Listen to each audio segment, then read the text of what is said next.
8 to be great. The 8 traits successful people have in common. Number 3, focus. When I asked James Cameron how he managed to produce the 2 highest grossing films of all time, Titanic and Avatar, he said focus had a lot to do with it.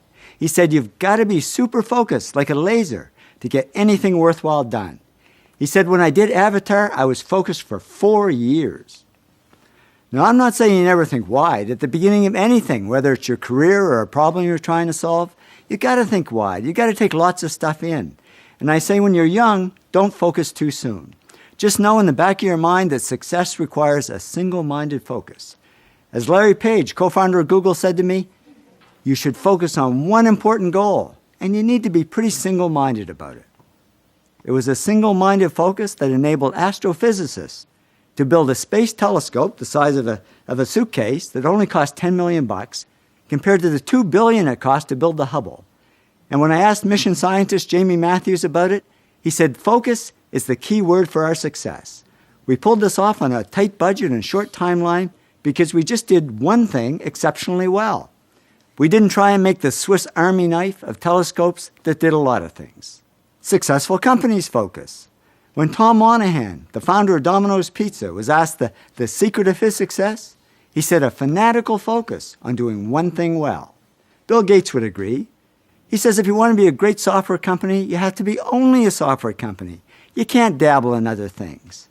But many companies and people do dabble, and I was one of them. After 10 years in the workforce, I was dabbling in many different areas, and on the personal front, I was all over the map. So I was okay at a lot of things, but I wasn't great at any one thing. And when I looked at successful people, it was just the opposite.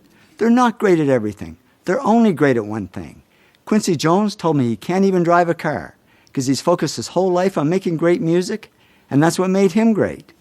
So I figured I had to focus and become an expert at something. So I cut out all the dabbling and focused only on photography. I became a successful advertising photographer, and I even won top awards in both photography and video. So I discovered focus really does pay off.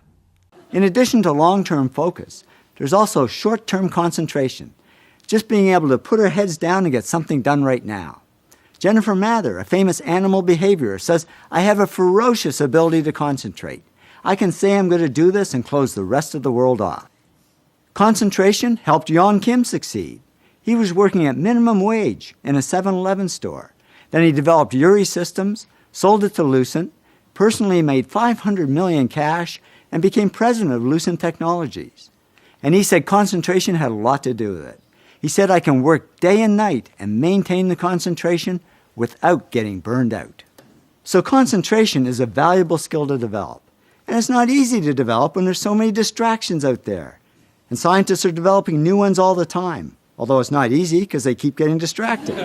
Now with emails, mobile phones, and all the stuff on the web, it's a wonder we can concentrate for 5 seconds before something warbles, beeps, vibrates, or plays somebody's favorite tune.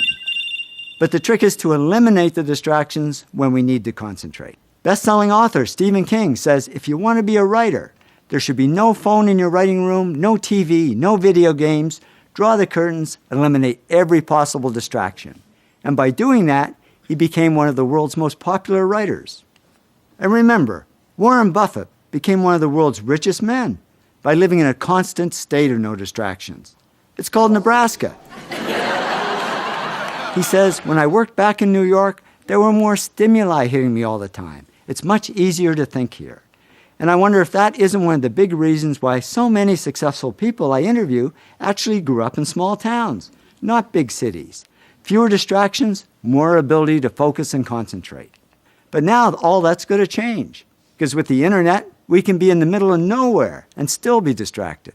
And concentration doesn't always mean being in a quiet room or alone. Many people actually use noise to eliminate distractions. Stephen King does. Remember, he's the guy who said, eliminate every possible distraction. But he also says, I work to loud music. For me, the music is just another way of shutting the door. John Seely Brown also uses noise to eliminate distractions. He's chief scientist at Xerox. And he said to me, I did my doctoral thesis in a bar because I loved the noise.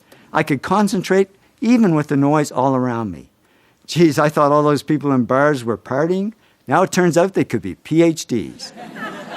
And learning how to concentrate is all about practice, practice, practice. Lindsay Sharp heads up 4 museums in London.